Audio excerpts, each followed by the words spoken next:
Okay, let's continue with factoring by looking at factoring completely.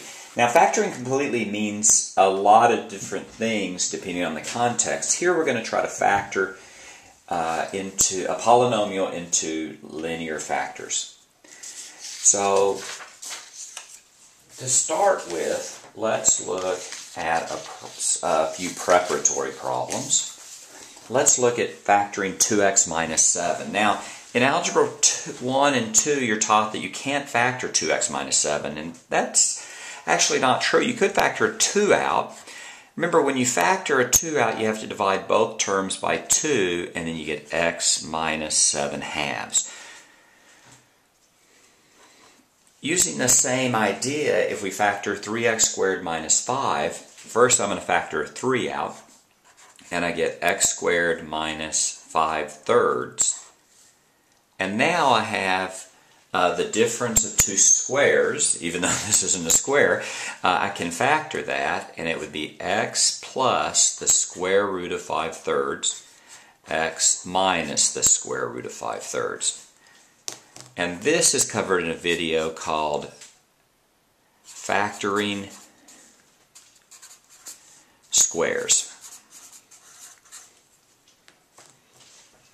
Now, this is going to be the square root of a fraction. A lot of times we want to simplify the square root of 5/3 into square root of 5 over square root of 3, and then multiply that by root 3 over root 3, so that'll be root 15 over 3.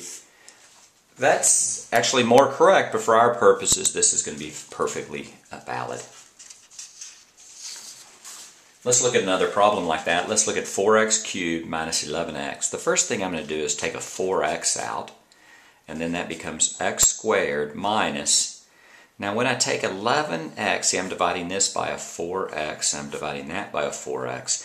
This becomes, the x's cancel, that becomes 11/4. And then I factor this difference of squares. I get 4x, I get x plus the square root of 11/4. X minus the square root of 11/4. Again, that's factoring squares.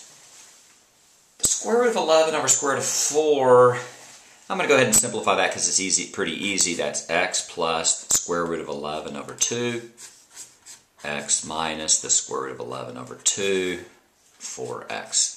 And that's considered completely factored.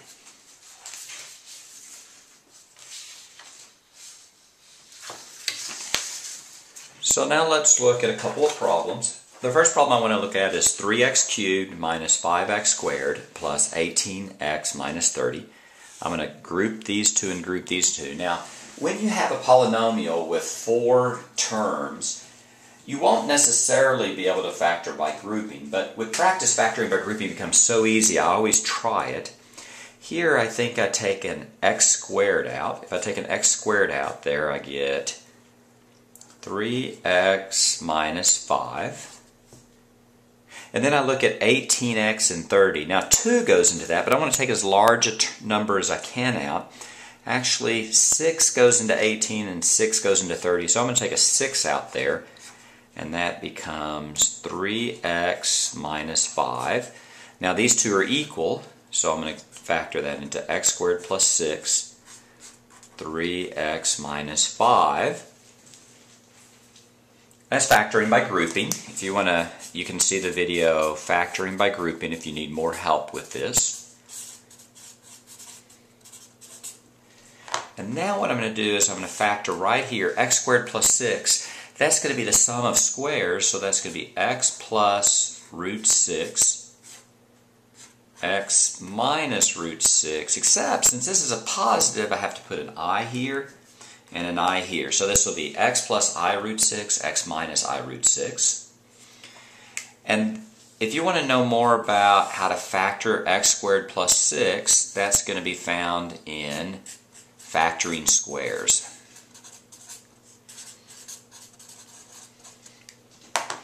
Now I'm going to factor 3x minus 5. What I'm going to do is I'm going to take a 3 out, and I get x minus 5/3. And now I've completely factored. I'm just going to rewrite my problem, my answer. That's 3 x plus I root 6, x minus I root 6, x minus 5 over 3. I'm going to put a big red square around that because that's my answer.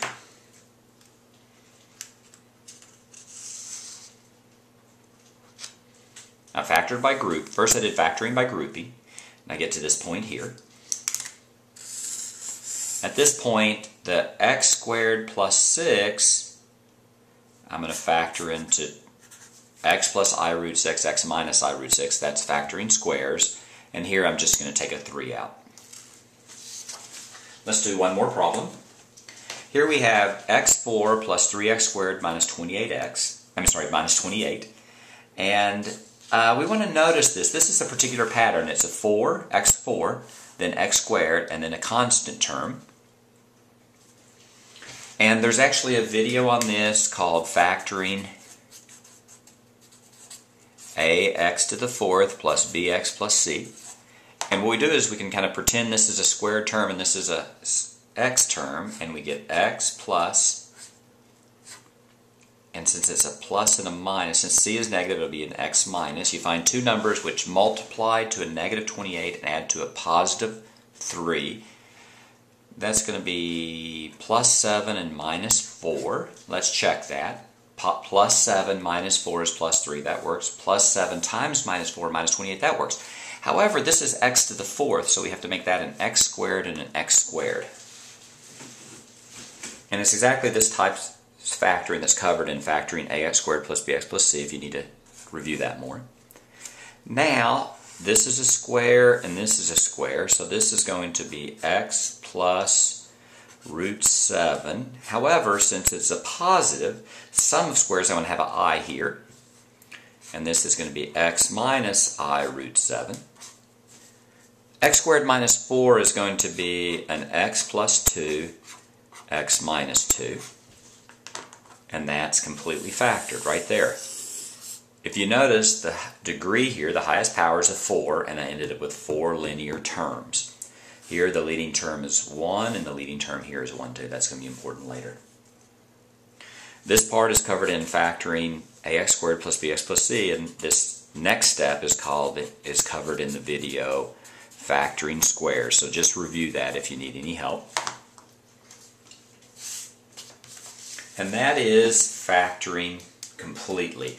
Now there's another following video called Factoring Completely, more examples, and please watch that if you need more examples.